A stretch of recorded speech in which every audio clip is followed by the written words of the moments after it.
Hey guys, it's Ramon Trinidad from the Massachusetts Secretary of State's office. I wanted to share some information with you to help answer some of the questions you may have about early voting. This will be the first video and it will serve as an introduction to early voting in Massachusetts. There will be other videos that will focus on different aspects of early voting, like the early voting deadlines, setting up your early voting sites, or the central tabulation facility, and maybe others. The hope is that by the end, we can all understand early voting a little better and are as prepared as we can be to implement it as best as we can, this being the first time ever all Massachusetts voters will be given the opportunity to vote early. I truly hope you find this helpful. Early voting, an introduction. So, when does early voting take place?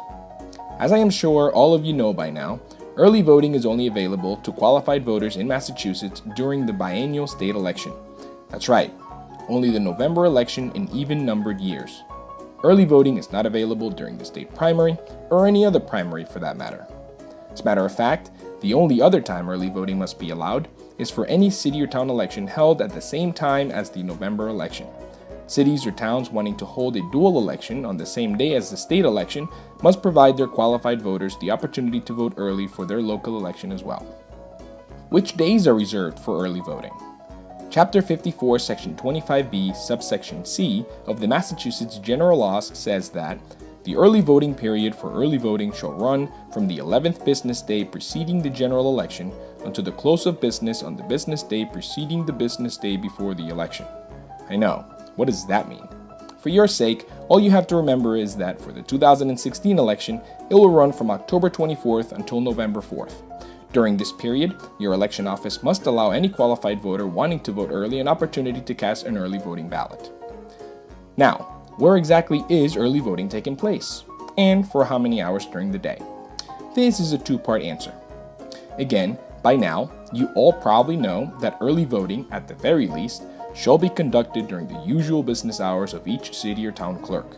Massachusetts General Laws, Chapter 54, Section 25B, subsection D. That means that if your offices are usually open from 9 to 4 Monday through Friday, your office is required to provide early voting 9 to 4 Monday through Friday. However, many cities and towns are taking advantage of the fact that a city or town may, in its discretion, provide for additional early voting hours beyond the hours required by this subsection, including weekend hours. Same section. As a matter of fact, many of the mid-range to large cities and towns, and even a very large amount of smaller towns, are currently planning to offer early voting to their qualified voters on Saturday, October 29th. There are even some cities planning on opening on Sunday. Remember, the weekend of the 29th and 30th of October is the only weekend that lands inside the early voting period. So if you are planning on offering weekend hours, this will be your only opportunity to do so. Now, to be clear, any days or hours above the required usual business hours are entirely at your discretion. If you choose to open on Saturday, for example, you may choose to be open for as long or as little as you see fit. Whether it is 9 to 12 or 8 to 2, or whatever hours you think the qualified voters in your particular city or town will most likely take advantage of early voting. Same goes for evening hours. As a member of your community, you have great insight into when people in your community would more likely benefit from early voting. Whatever extra hours or days you choose to go with, try and make them count. What about the location? Where exactly does early voting take place? Well, according to the Massachusetts General Laws, Chapter 54, Section 25B, subsection F, each city and town shall establish an early voting site that shall include the election office for the city or town. So, where does early voting take place? At your city or town's election office. The only exception is that if the city or town determines that the office is unavailable or unsuitable for early voting, the registrars of each city or town shall identify and provide for an alternative, centrally located, suitable, and convenient public building within each city or town as an early voting site. In practice, this is where a larger room at a city or town hall could work. As a matter of fact, practically every city and town in the state is finding a larger room within their city or town hall, since most city and town election offices are not designed to serve as a polling place, which this essentially will be. It is a polling place for your entire city or town, not just a single precinct. Please remember, and this is very important, each early voting site shall be accessible to person with disabilities. This includes whatever room you use within your city or town hall.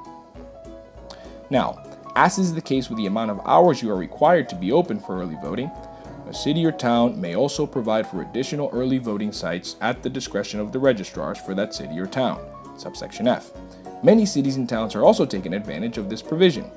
Bigger cities and some mid-range towns are using this opportunity to have several different sites for the many qualified voters in their municipalities. And some smaller towns are using this opportunity to reach populations in their municipality that may have a more difficult time getting to city or town hall. One thing to know about any additional site is that as long as you're providing the usual business hours at your city or town hall, any additional location can be open for as long as you see fit. In other words, you can choose to open a secondary location north of city or town hall one day for, say, 4 hours, and a location on a different day south of city or town hall for, say, another 4 hours. The amount of hours those additional early voting sites are open, as well as the times those sites are open, is entirely up to you. No one knows better than you where or when qualified voters in your city or town would take advantage of early voting the most. How does a qualified voter in your city or town participate in early voting? There are really 2 ways for qualified voters in your city or town to participate in early voting.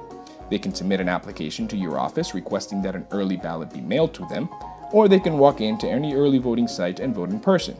Sound familiar? That's because that's currently the case for absentee voting. That's right.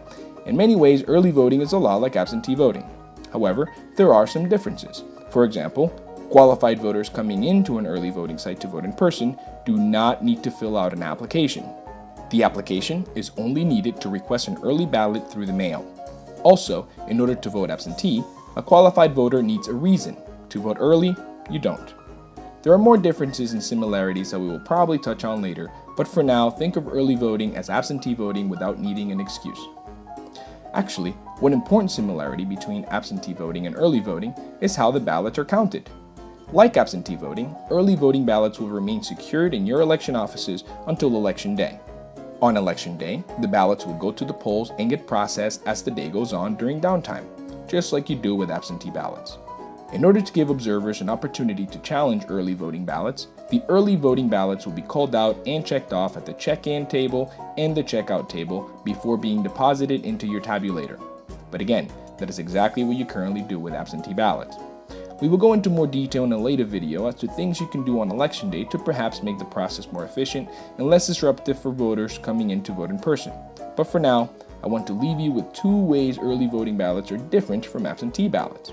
For one, if you have not finished tabulating your early voting ballots by the closing of the polls, after the closing of the polls, early ballots do not need to go through a checkout before being tabulated. A single check-in is sufficient. Also, there is an option for cities and towns to count early ballots received before Election Day at a designated central tabulation facility. The central tabulation facility is not for every city or town, but we will get more into that in the video on central tabulation facilities.